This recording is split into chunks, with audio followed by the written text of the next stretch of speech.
Hey everyone, in today's video I'm going to review the Deco Pro drawing tablet. This is a review unit that was sent to me from XP Pen.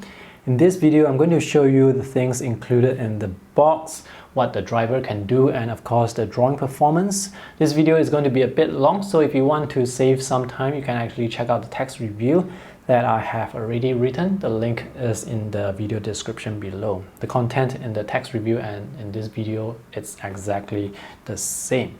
So these are the items that are included. This is the USB data cable. On this end, this USB-C will go to the tablet. On the other end, the USB Type-A port, this will go to your computer or to your Android phone.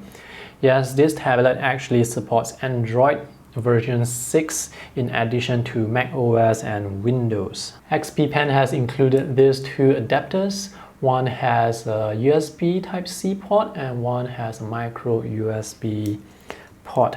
So my phone uses USB Type-C.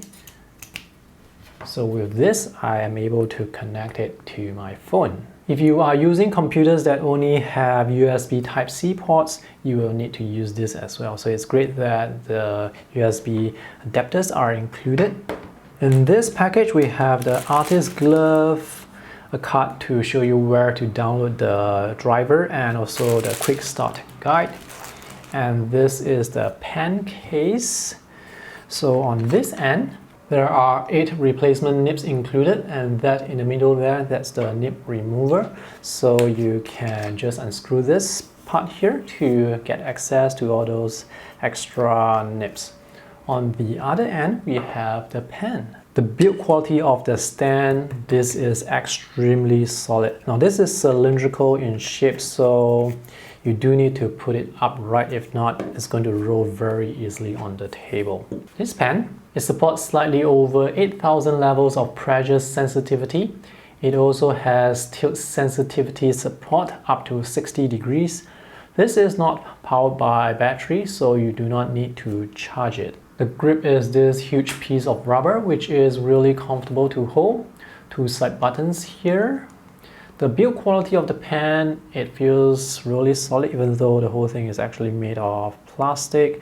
It's not too light and it's not too heavy, it's just nice. If you want to have a pen stand, you can unscrew the part where the pen is and use it as a pen stand. The bottom here and here, this is rubber. It has a very good grip on the table. So this is the tablet. It comes in 2 sizes. The one that I have here, this is the medium size with a drawing surface area of 11 by 9 inches. The smaller model, it's 9 by 5 inches. So this is what I would consider a medium to large size. If you want to save some money, you can actually go for the small model, which still has a very comfortable drawing surface area. The price on this medium model, this is US $129 at the time of this review. The smaller model is $40 cheaper at US $89. If you're new to graphic tablets, well, this is the sort of tablet where you have to connect to your computer, look at the screen while you are drawing on the tablet. There is no screen on this tablet. On the side here, we have 8 physical shortcut buttons and this wheel here, which is really smooth. So you have to be careful not to sort of turn it when you are reaching for the shortcut buttons because it turns really easily. And right in the middle here, this is very interesting. XP Pen calls this the virtual wheel. You can actually use this as a trackpad to control your mouse, and when you tap on it, this will register a click, or you can configure this to use it as an actual wheel where you can scroll clockwise or anti-clockwise. There is actually lighting below. So once you connect the cable, you can see this blue lighting, which you can turn on or off or adjust the brightness, which is pretty cool. When the cable is connected, the 4 corners that define the drawing surface area, they will also light up. You can control the brightness as well. The overall look of the tablet, it's really nice. I like the clean and simple design. It's very thin, and you can see this part here, it actually slopes up to the express key. And this is metal. This part here is matte plastic. The buttons, they have very firm feedback. On the back, we have two long strips of rubber to prevent the tablet from slipping or moving on the table. So overall, looks and feels nice, very solid. And now let's take a look at what you can do with the driver. This is the driver on Mac OS, which has almost the same functionality compared to the Windows driver, except with Windows there is this Windows Ink functionality, which sometimes you may have to turn on or off depending on whether or not the pen has pressure with the app that you are using. I am using Mac OS 10.14 Mojave, and this particular version of Mac OS requires additional setup. So you have to go into System Preferences, Security and Privacy, to give permission to the pen tablet setting and the pen tablet driver. Anyway, all these instructions, they have a dedicated button here. Once you click it, the instructions will appear to tell you how exactly to do that.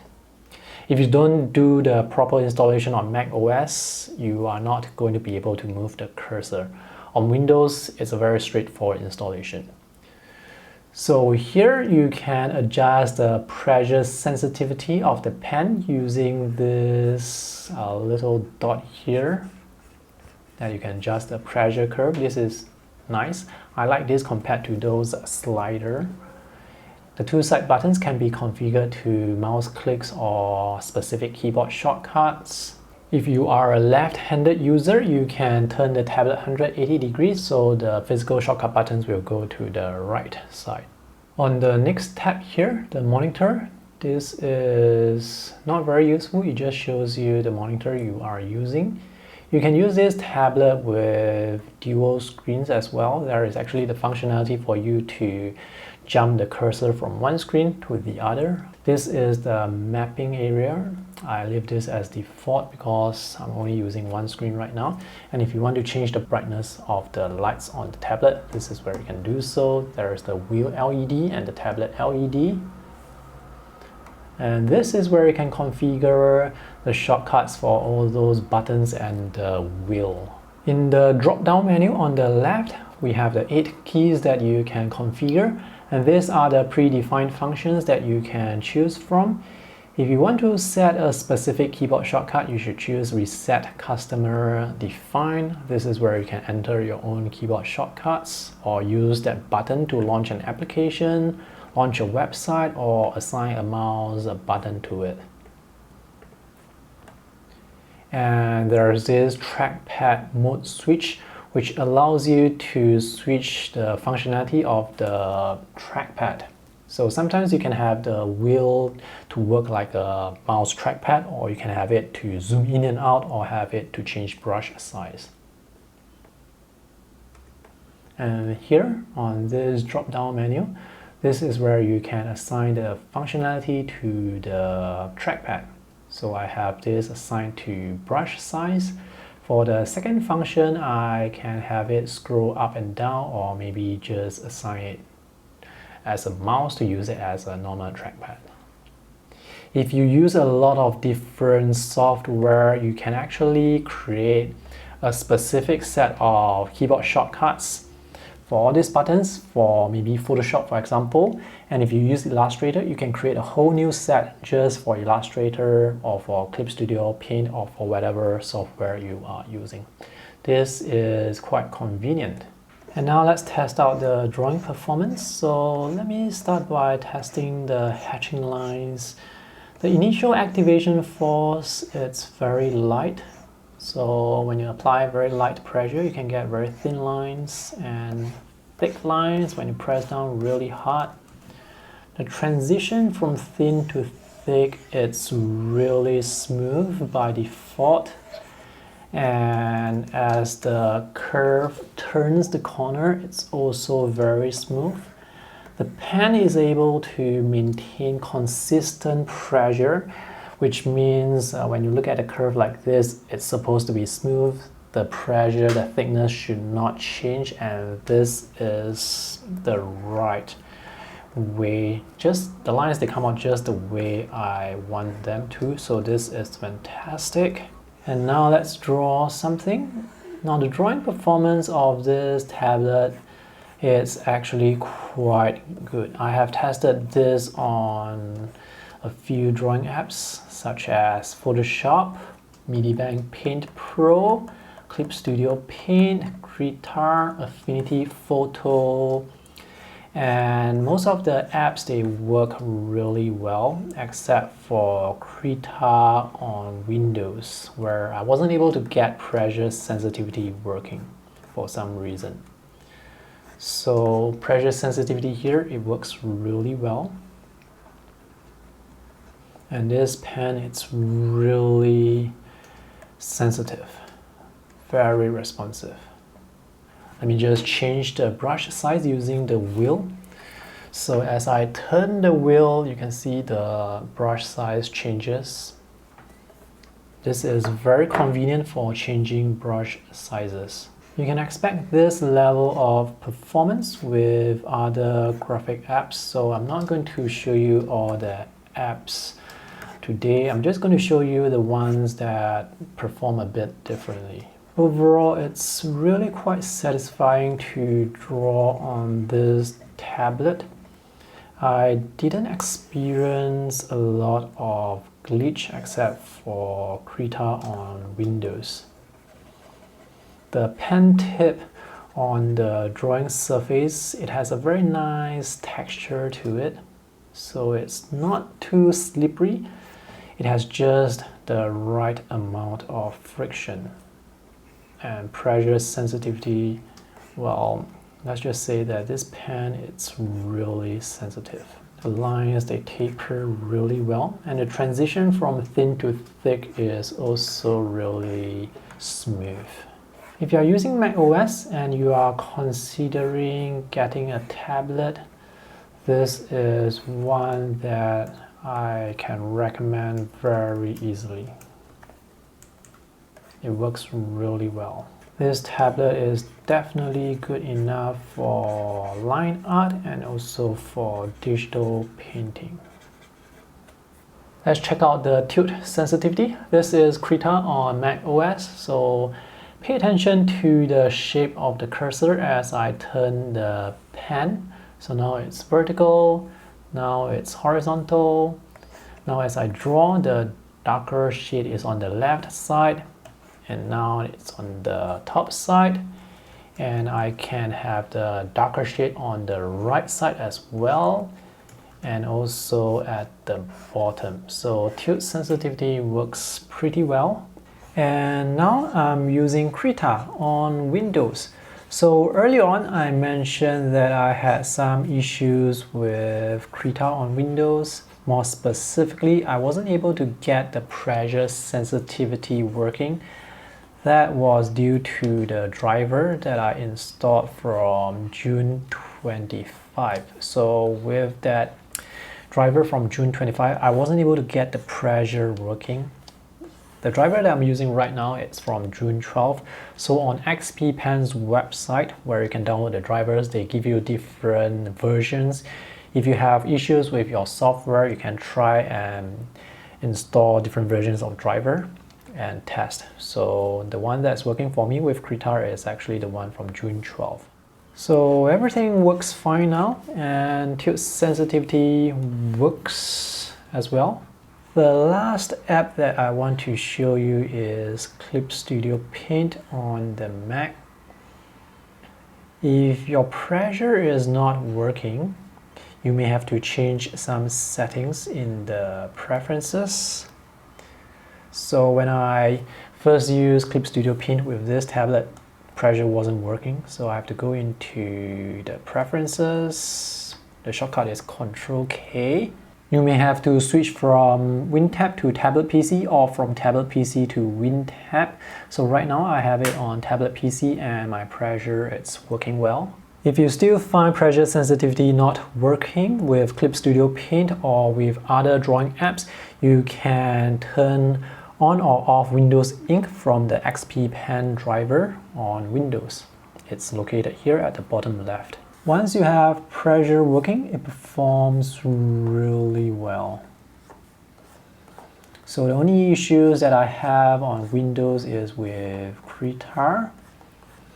Actually, it's with the version of XP Pen driver that I was using, and also with Clip Studio Paint, where the preferences may need to be tweaked. This tablet can also work with your Android smartphone, Android version 6 or newer. So let me test it out and see how well it performs. I'll need to use this USB-C adapter to connect to my phone. This is a Xiaomi Mi Max 3 with a really huge screen. So let me open up ArtFlow. When the pen is close to the drawing surface, the cursor will appear.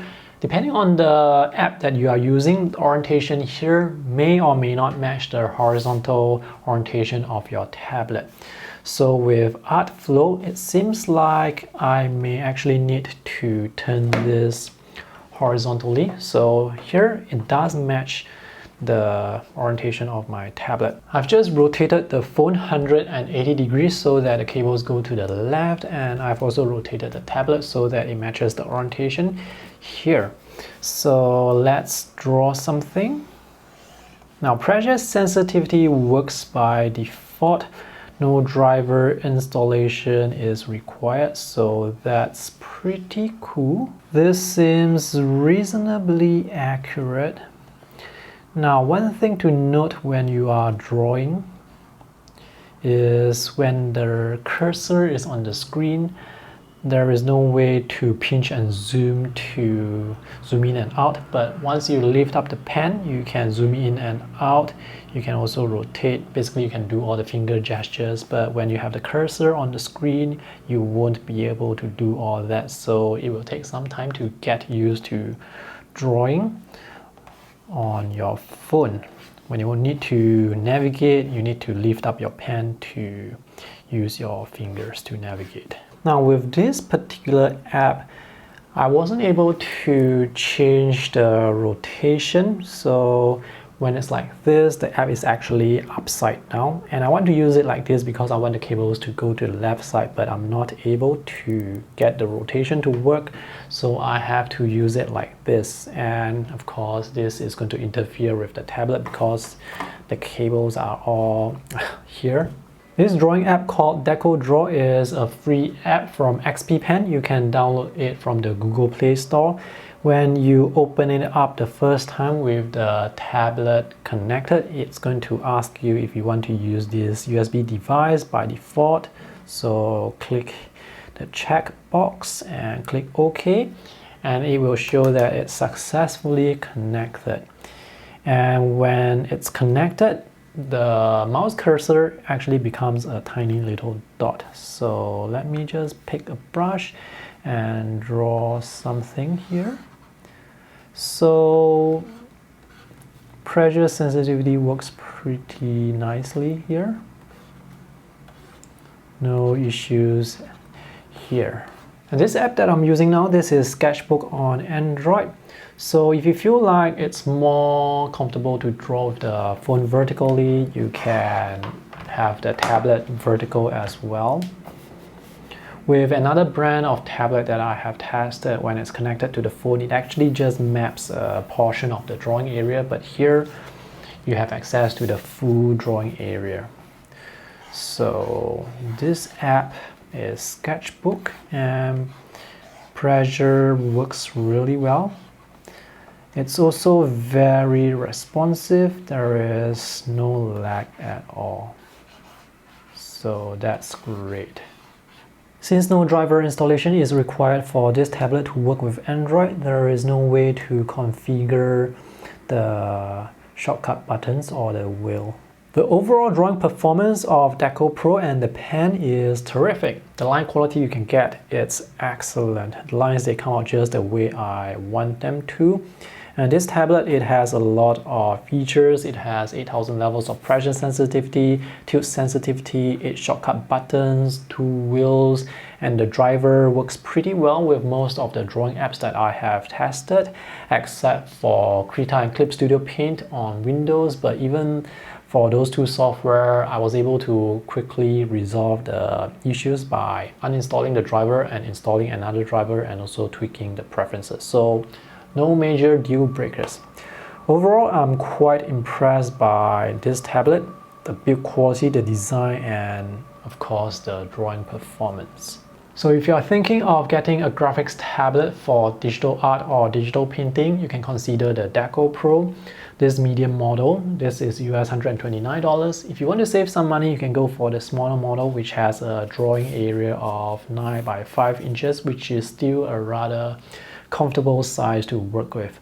That is $40 US cheaper at US $89.